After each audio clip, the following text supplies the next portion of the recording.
So from monkeypox to COVID, increasingly I'm hearing from friends and neighbors that they're now testing positive for COVID, and it was like a bad cold. We had the super spreader event at the White House Correspondents' Dinner, and to the best of my knowledge, nobody ended up hospitalized as a result of that. Even though some of the most high-profile people in America, Nancy Pelosi, tested positive.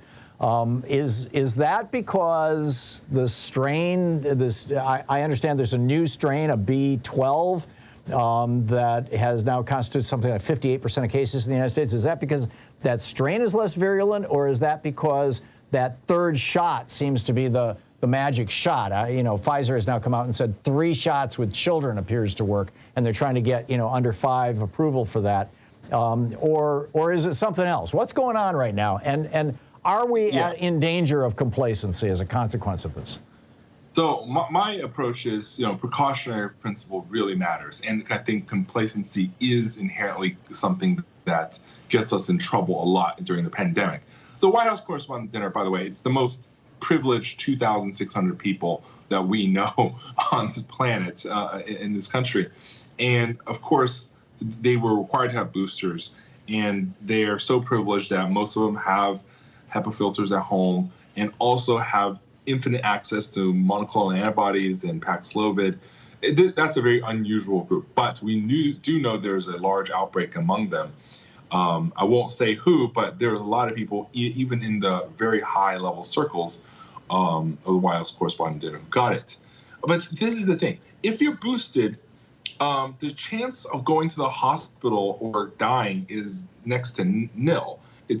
But the issue is most of America is not boosted, and especially with 4 shots. We also have waning, of course, and most of America do not have instantaneous, overnight, same-day access to drugs like Paxlovid or monoclonal antibodies, or able to afford them. And the U.S., by the way, is running out of money to subsidize them. And monoclonal antibodies, it's not, even though it's subsidized, it's not entirely free. So I think in many ways, everyday Americans, not nearly as boosted, not nearly as much HEPA filters, not nearly as much testing, not nearly as much access to these drugs or affordability of these drugs. And I always remind people, even if boosters, they prevent you from dying, like let's just take a bridge, for example, the bridge is not going to collapse. And you've closed 2 lanes of a 4-lane highway in terms of transmission, you're still allowing a lot of virus across this bridge, like virus.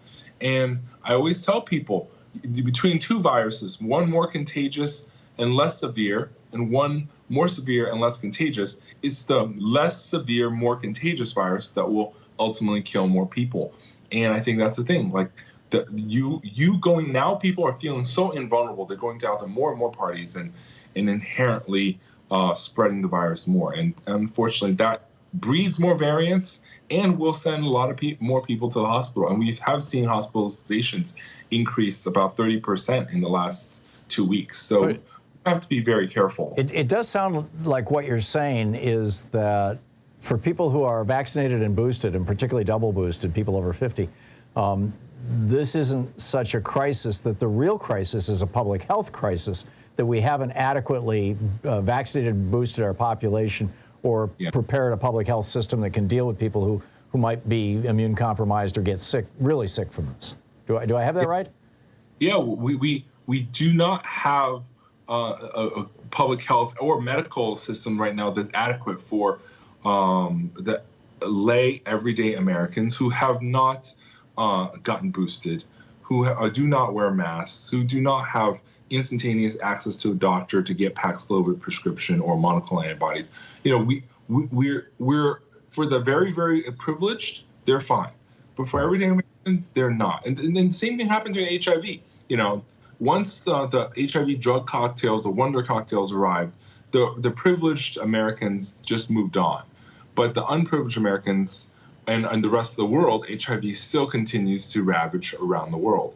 And I just want to remind those people that, the B2121 variant, as well as the B4, B5 variants, they are spreading still worldwide, and they are much more transmissible and much more evasive. So please be vigilant, be cautious, and think of others, not just yourself. Yeah. We just have 10 seconds. Are there any other variants of concern on the horizon? Well, the B2121, it's the rising one, but there's also B4 and B5 from South Africa, but also rising faster than B2121 in the UK, and they are rising very quickly. So we'll see what that takes us. But okay. Well, we'll check. Things are not at the end yet. We'll check in with you again on this. Dr. Eric Feigl-Ding. Follow him on Twitter at Dr. Eric Ding, DrEricDing. Dr. Feigl-Ding, thanks so much.